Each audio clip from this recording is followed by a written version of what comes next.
यो धरतीमा हुँदाखेरि नै हामीले चुप्लीपन कुरा गर्नु हुँदैन, एकअर्काको कुरा गर्नु हुँदैन, हामीले नराम्रो कुराहरूको गर्नु हुँदैन। यसकारणले गर्दाखेरि यो धरतीमा नै तपाईँ र मैले आफूलाई पवित्रता जीवन जिउनु पर्दछ। चुगलीपन कुरा गर्नु भएन, हैन, मतबलापन हुनु भएन, हड्डीपन हुनु भएन, हैन, आज्ञा पालन नगर्ने व्यक्ति बन्नु हुँदैन। परमेश्वरको अनुशासन र आज्ञा पालन भएर तपाईँ म चाहिँ हुर्किनु पर्दछ, परमेश्वर बढ्दै जानु पर्दछ। मानिस प्रत्येक चोटि आफूलाई परमेश्वरलाई हरेक दिन जब परमेश्वरको पासमा तपाईँ म जान्छ, परमेश्वरलाई भन्नु पर्दछ, प्रभु मेरो कमजोरीमा तपाईँले मलाई मजबुत बनाउनुहोस्। हालेलुया। परमेश्वरले तपाईँ र मलाई बनाउनु नै छ। जब परमेश्वरलाई हामी पुकार गर्छौँ, उहाँले भन्नुभयो तिमीले मलाई पुकार, म तिमीलाई जवाब दिन्छु, तैँले नजानेका गहिरा गुप्त कुरालाई बताउने छु। यो परमेश्वरले प्रतिज्ञा गर्नुभएको छ। यस कारणले गर्दाखेरि जब हामी परमेश्वरको सामनेमा जान्छौँ, परमेश्वरको पासमा जान्छौँ, हामीले परमेश्वरको जब नजिकतामा तपाईँमा जाँदछौँ, परमेश्वरले भन्नुभयो मलाई पुकार, म तँलाई जवाब दिन्छु, तर नजानेका गहिरा गुप्त कुरालाई बताउने छु। हो, मानिस जस्तै परमेश्वर हुनुहुन्न।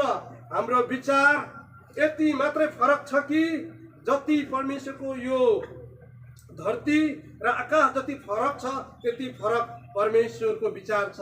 यस कारणले गर्दाखेरि हामी मानिसले सोचे जस्तै परमेश्वरले सोच्नुहुन्न, फरक सोच्नुहुन्छ। यस कारणले गर्दाखेरि हामी परमेश्वरको पासमा जानु पर्दछ, प्रभुको नजिकतामा जानु पर्दछ। र प्रभुको जब हामी नजिकमा जान्छौँ, परमेश्वरले तपाईँ मलाई दया गर्नुहुनेछ। हालेलुया। परमेश्वर सेम तपाईँ मेरो जीवन हुने छैन। सेम प्रभुको पासमा हामी गयौँ भने, परमेश्वरको नजिकतामा हामी गयौँ भने, पापलाई छोडियो भने, पापलाई हामी लुकाएनौँ र स्वीकार गरेर त्याग्यो भने चाहिँ परमेश्वरले तपाईँ मलाई उन्नति गर्नुहुनेछ। हालेलुया। तपाईँ मलाई आशिष दिनुहुनेछ। त्यो परमेश्वरको हामी आराधना गर्छौँ, जुन परमेश्वरले भन्नुभयो अब्राहमलाई, परमेश्वरले यसरी भन्नुभयो तँलाई आशिष दिनेलाई म आशिष दिनेछु, श्राप दिनेलाई म श्राप दिनेछु, तद्वारा पृथ्वीका सबै कुलले आशिष पाउनेछ। हालेलुया। अगर परमेश्वरको पासमा हामी साँचो हृदय लिएर जान्छौँ भने साँच्चै नै परमेश्वरले भन्नुभयो तँलाई म सधैँ शिर, सधैँ टुप्पा, सबै जातिमा श्रेष्ठ ल्याउने छु। हालेलुया। यो परमेश्वरको एउटा प्रेम हो। यो प्रेम चाहिँ साँच्चै नै संसारको प्रेम चाहिँ देखावटी छ। त्यो प्रेम चाहिँ स्वार्थी छ। त्यो प्रेम चाहिँ टिकाउ हुँदैन। त्यो प्रेम चाहिँ किनभने कसैले तपाईँलाई प्रेम गर्छ भने त्यो प्रेम चाहिँ के हुन्छ भने कुनै न कुनै कारण त्यो मान्छेले स्वार्थी प्रेम मानिसले गरेको छ। यस कारणले गर्दाखेरि परमेश्वरको प्रेम चाहिँ हामीले याद गर्नुपर्दछ। जसरी एउटा उदाहरण म तपाईँलाई भन्दछु। यो उदाहरण चाहिँ एकदम यो उदाहरण चाहिँ एकजना धनी बाउको छोरो जेलमा जाँदछ र त्यो छोरो चाहिँ एउटै छोरा हुन्छ उसको।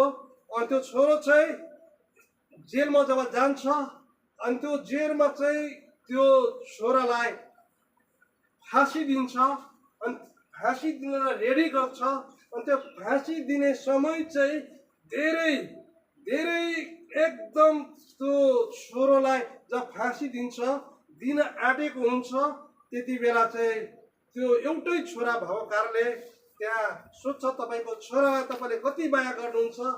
उसको बाउ आमाले भन्छ यति धेरै म माया गर्छु मेरो छोरालाई, यति धेरै म माया गर्छु कि मेरो छोरालाई, तँ चाहिँ मेरो एकमात्र छोरा हो, यस कारणले म त्यसलाई धेरै माया गर्छु भनेर भन्दछ।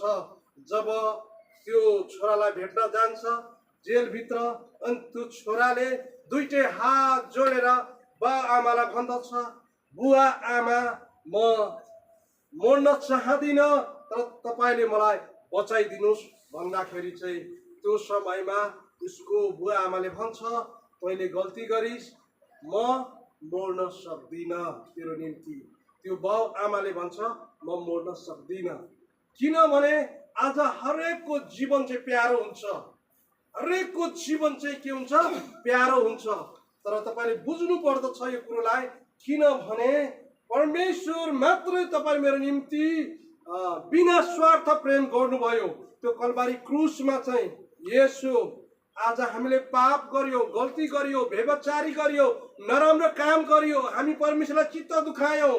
परमेश्वरले चाहिँ भन्नुभयो तपाईँ मलाई सिधा नरकको भट्टीमा हाल्ने शक्ति परमप्रभुसँग छ, उहाँले हाल्न सक्नुहुन्छ।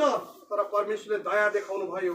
हे मेरो छोरा, हे मेरो छोरी, त्यो प्रेम चाहिँ म तिमीको निम्ति सबै प्रकारका त्यो पाप चाहिँ म उठाउँछु, म मर्छु तिमीको निम्ति भन्ने एक मात्र परमेश्वर चाहिँ कलबारी क्रुसमा चाहिँ तपाईँ र मेरो निम्ति चाहिँ उहाँले शिरमा काँडाको मुकुट, हातमा किल्ला, चोखमा भाला, अनगन्ती परमेश्वरले कोराको चोट तपाईँ र मेरो निम्ति सहनु भएको छ। यस कारणले गर्दाखेरि यो परमेश्वरको प्रेम हो। यो परमेश्वरले तपाईँ र मेरो निम्ति गर्नुभएको प्रेम चाहिँ हामी कहिले भुल्नु हुँदैन। हाम्रो समय चाहिँ इम्पोर्टेन्ट छ। हामी प्रत्येकको समय चाहिँ तपाईँले थाहा हुनुपर्दछ। तपाईँले कसैसँग तपाईँ कुनै डक्टरलाई भेट्न जानुहुन्छ भने त्यो डक्टरसँग तपाईँलाई थोरै तपाईँलाई समय दिन्छ। तपाईँलाई थाहा हुनुपर्छ त्यो डक्टरले तपाईँलाई समय दिनभर तपाईँलाई दिन सक्दैन, होइन, किनभने उनको समय चाहिँ धेरै किम्ती छ। अनि म तपाईँलाई भन्छु हाम्रो क्रिस्चियन जीवन चाहिँ अति इम्पोर्टेन्ट छ।